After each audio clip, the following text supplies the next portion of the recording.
about 41 times. The words mercy, peace, and compassion are mentioned about 355 times. Yes, come in.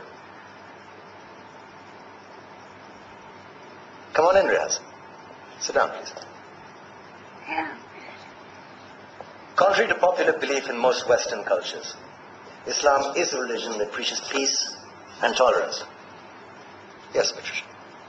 If Islam truly is a religion that preaches peace, then how come the world's most troubled spots, the West Bank, Afghanistan, Pakistan, Iraq, they're all plagued with Islamic terrorism? Well, that depends on your definition of terrorism. Some might argue that the U.S. invasions of countries like Iraq and Afghanistan are also acts of terrorism. No, those were acts of war to get rid of despotic regimes. Or a means of getting at a country's oil.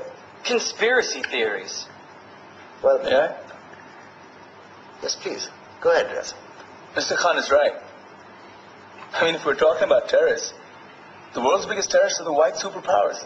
Come on now. No, really, stop and think about it. Explain 9/11. Okay. Do you know how many people died in the Twin Towers strike?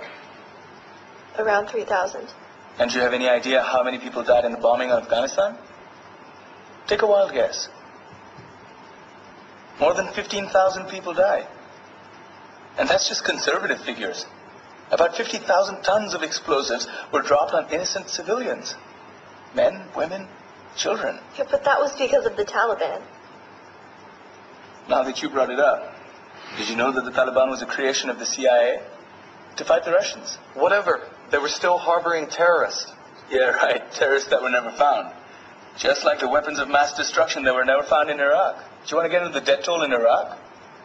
500,000 civilians and counting. And what do Britain and America say when they don't find these weapons?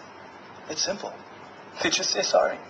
And still refuse to relinquish control of these countries. What are you trying to say? What I'm trying to say is that just because you're American, wear a fancy suit, and call yourself the president, doesn't make you any less of a terrorist. I'm saying that if you don't stop meddling in other people's countries, you will face a backlash. If Muslims like you feel that way, then why don't you get out of our country? We will. As soon as you promise to leave ours.